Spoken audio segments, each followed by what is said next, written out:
Welcome to my class, my dear friends. Today we are going to learn about the longitude. So let us go to our topic.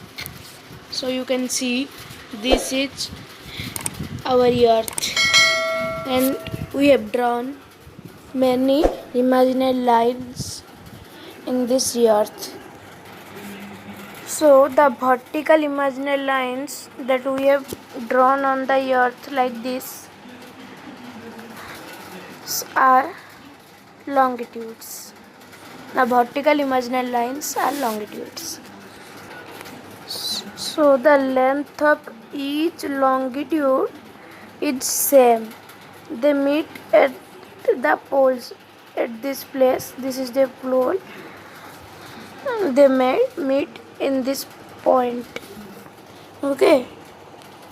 Every longitude meet at the poles.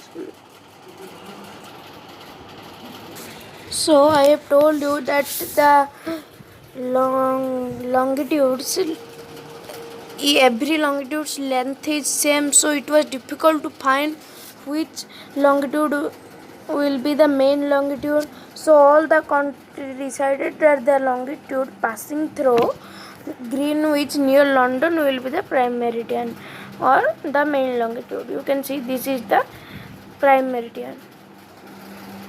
Okay. And the distances between the longitudes are measured in degrees of longitude. Each degree is divided into minutes and minutes into seconds.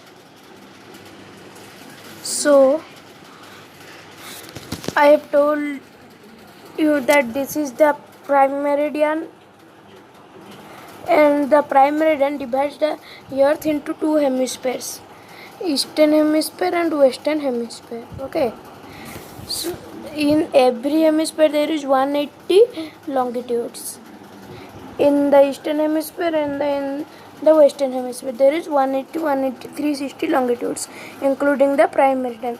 So now you will think that there is 180 meridians in the western hemisphere, 180 in the eastern hemisphere, there is 360, and now there is prime meridian, there is 361. But it is very interesting thing that the 180 degree longitude, 180 degree east longitude and 180 degree west longitude are in one line. That is the prime meridian.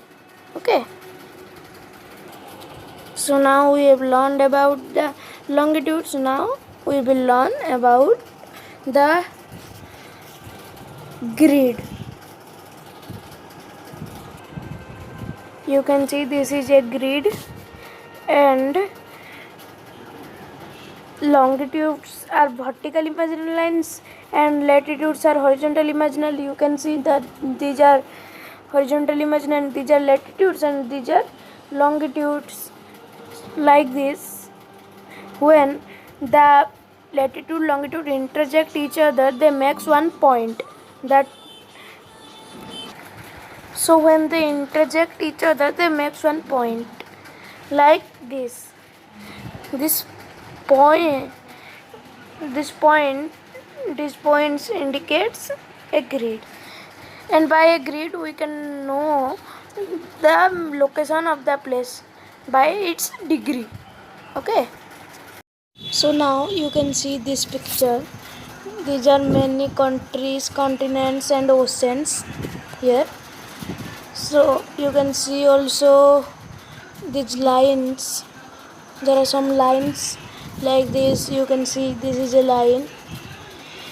These lines makes a grid, and by these grids we can know where a continent, country or which ocean is located in which degree. Okay.